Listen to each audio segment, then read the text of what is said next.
Hello students, last class में हमने phrases को डिस्कस किया था।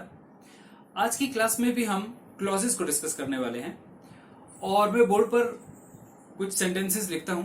पहले आप आइडेंटिफाई कीजिए कि उसमें कोई क्लॉज है या नहीं है, फ्रेज है या नहीं है, अपनी प्रीवियस नॉलेज के बेस पर। फिर क्लॉज को मैं तो डिस्कस करूंगा ही। तो ये शुरुआत करते हैं। जैसे मैंने लिखा corona rapidly spreads in the congested areas। देखिए, इसमें आपको आइडेंटिफाई करना है कि क्या आपको कोई फ्रेज नजर आ रही है, और उसके साथ साथ आपको इसमें कॉमन एरर भी मैंने की है अभी लिखते वक्त, वो भी आपको आइडेंटिफाई करना है कि कहां पे मैंने कॉमन एरर कर दी है। सो टेक योर टाइम और देखिए इसको।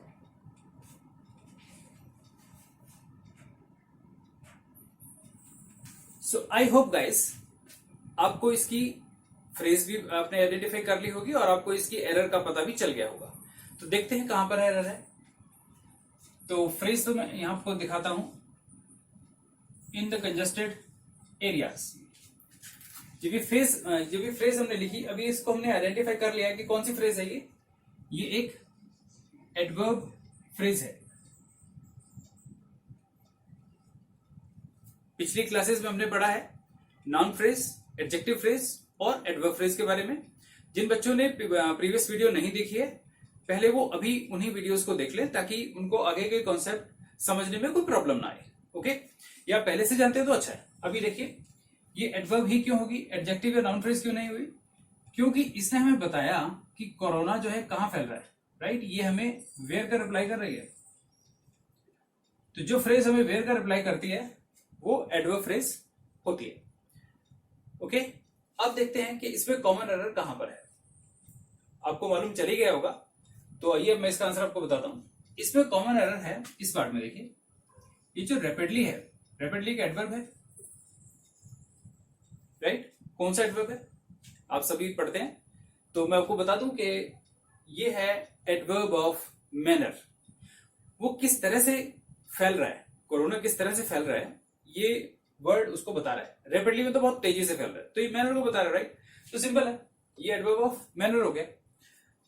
और दूसरी बात ये है कि जितने भी एडवर्ब ऑफ मैनर हैं वो मेन वर्ब के बाद में लिखे जाते हैं।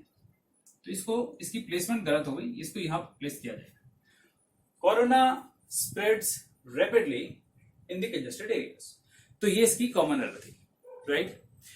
अब एक स्टेटमेंट में और लिखता हूं, आप जरा उसको भी ट्राई करिए।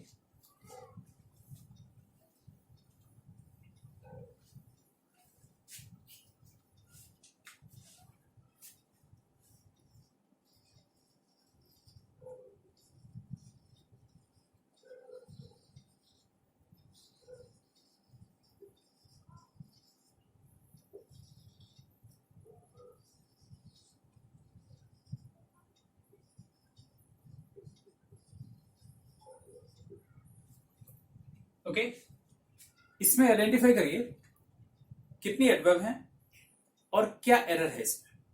जी हाँ, इसमें भी एक एरर है। तो टेक योर टाइम, मैं साइड हो जाता हूं।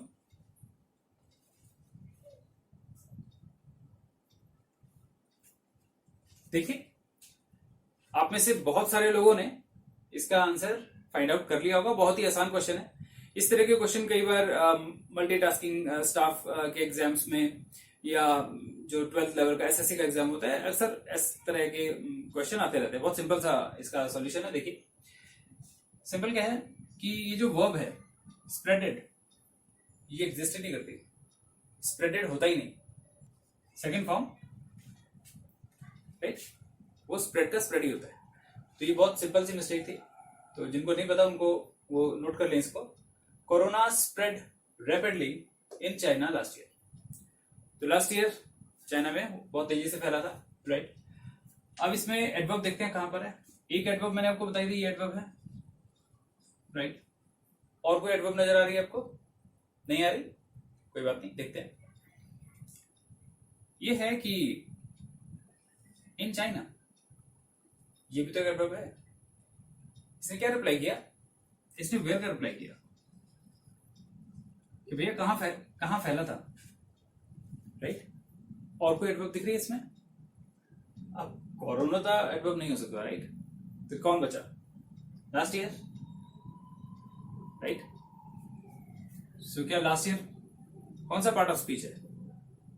टाइम है। अगर टाइम है तो एडवर्ब है, तो एडवर्ब ऑफ टाइम हो गया, यानी इसने हमें व्हेन को रिप्लाई किया। अगर इसमें कोई कंफ्यूजन है किसी बच्चे को तो प्रीवियस वीडियो जरूर देखनी है, अभी देख लीजिए। ओके, नेक्स्ट पर चलते हैं।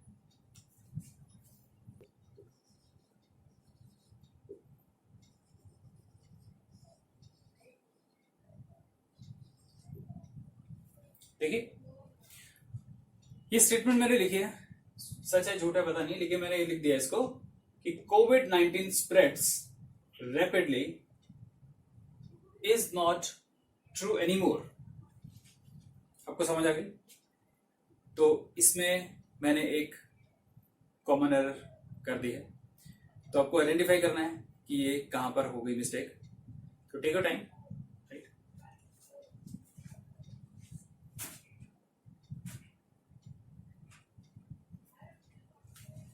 सो ओके स्टूडेंट्स, आई होप आपको इसका आंसर पता चल ही गया होगा। तो देखते हैं, ये जो is not true any more है, ये एक क्लॉज है, राइट। मैंने आपको बताया था कि अगर एक पार्ट ऑफ सेंटेंस में सब्जेक्ट और वर्ब दोनों होते हैं तो वो एक क्लॉज होता है। तो ये वर्ब हमें नजर आ रही है,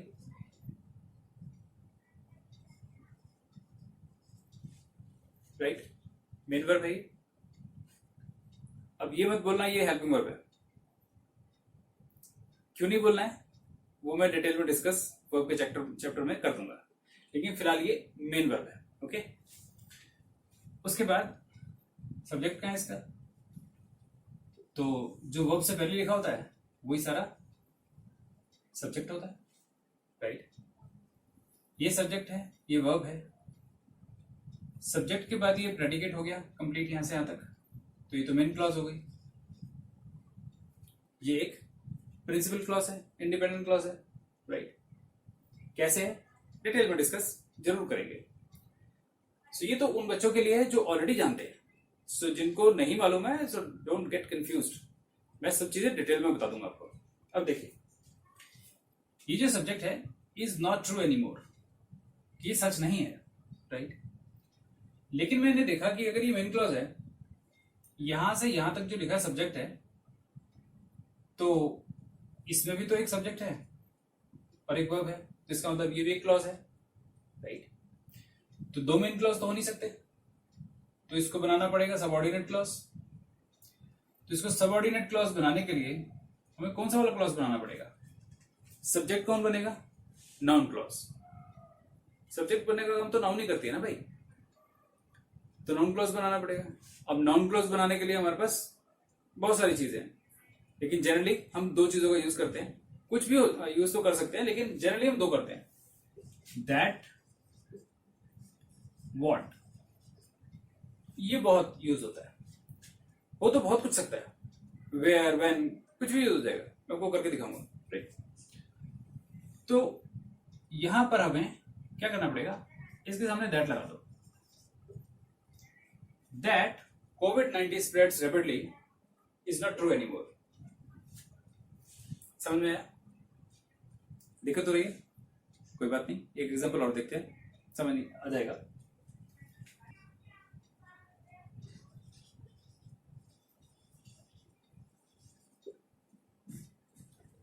देखिए, इस स्टेटमेंट को ध्यान से देखिए, we will win the match, हम मैच जीत जाएंगे, इज माई बिलीफ, ऐसा मेरा विश्वास है, राइट। मेरा विश्वास है हम मैच जीत जाएंगे। तो इज माई बिलीफ, यहां से प्रेडिकेट शुरू हुआ, राइट। तो यहां से यहां तक का पार्ट क्या हुआ? सब्जेक्ट हो गया।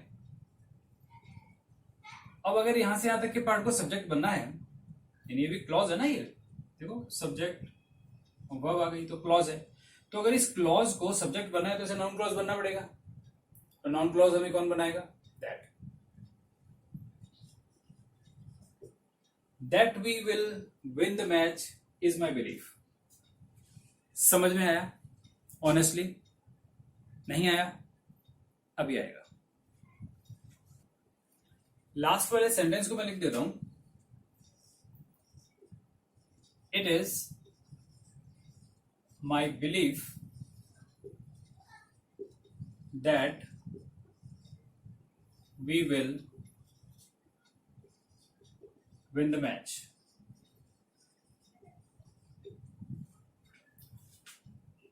तो याद आया वो जमाना जब हमने इसके सामने दैट लगाया था, राइट? तो ये दैट अब आपको ठीक लग रहा है? It is my belief that we will win the match. इसी को तो उल्टा करके लिखा हुआ था। तो अब समझ में आया? आई होप अब समझ में आ गया होगा। अभी समझ में नहीं आया तो कोई बात नहीं, वीडियो को कंप्लीट देखने के बाद फिर दोबारा देख लीजिएगा, समझ में आ जाएगा।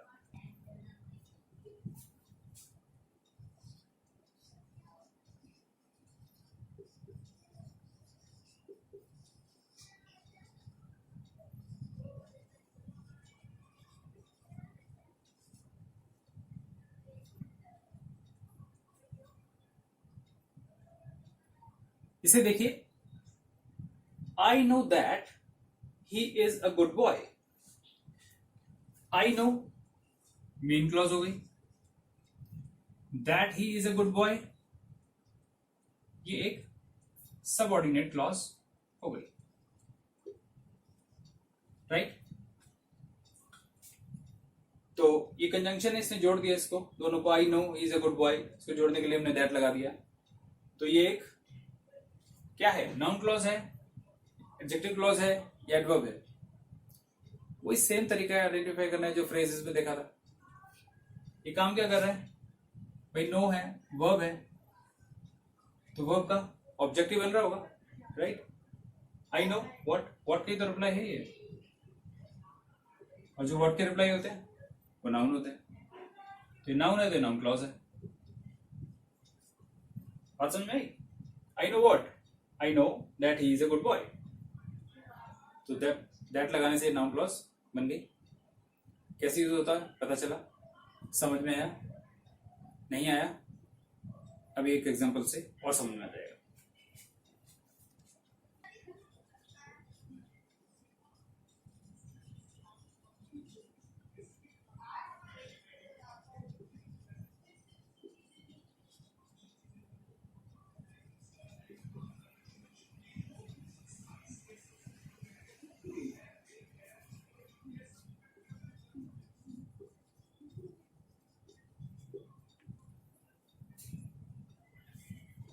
इसे देखिए, इसमें क्या लिखा है? इसमें मेन क्लॉज शी सेड हो गया, ये दैट क्लॉज है, और दैट क्लॉज नाउन क्लॉज होती है। देखिए इसमें फिट हो रही है क्या? शी सेड व्हाट, क्या ये व्हाट का रिप्लाई है? यस, ये व्हाट का रिप्लाई है। शी सेड, अब जो भी उसने कहा है वो ये व्हाट का ही तो रिप्लाई है। That you were not able to come to my party, तो ये व्हाट का रिप्लाई हो गया। तो ये एक नाउन क्लॉज फिर से बन गई। सो इस तरह से आज हमने देखा क्लॉजेस का इंट्रोडक्शन, राइट? और कल की क्लास में हम इसको प्रॉपरली स्टार्ट करेंगे, टाइप्स देखेंगे और फिर इन पर बेस्ड क्वेश्चंस करेंगे। ओके? सो जो बच्चे तैयारी कर रहे हैं उनके लिए मैं एक क्वेश्चन और लिख देता हूं, वो इसको देखें। इस क्वेश्चन को देखिए। ये वाली स्टेटमेंट उन बच्चों के लिए है जो ऑलरेडी एग्जाम की तैयारी कर रहे हैं, किसी भी कॉम्पिटिटिव एग्जाम की तैयारी कर रहे हैं। सो उनका ये होमवर्क है। और अगर आज की वीडियो में आपको किसी भी पॉइंट पर ये लगा हो कि वाओ कुछ नया सीखा, तो वाओ का मतलब आपको पसंद आया, और अगर पसंद आया तो लाइक करिए और उन सभी बच्चों के साथ शेयर करिए जिनको इसकी जरूरत है, जो लोग महंगी कोचिंग्स को अफोर्ड नहीं कर पाएंगे। Okay, so keep practising good questions and मिलते हैं कल की क्लास में। Till then good bye.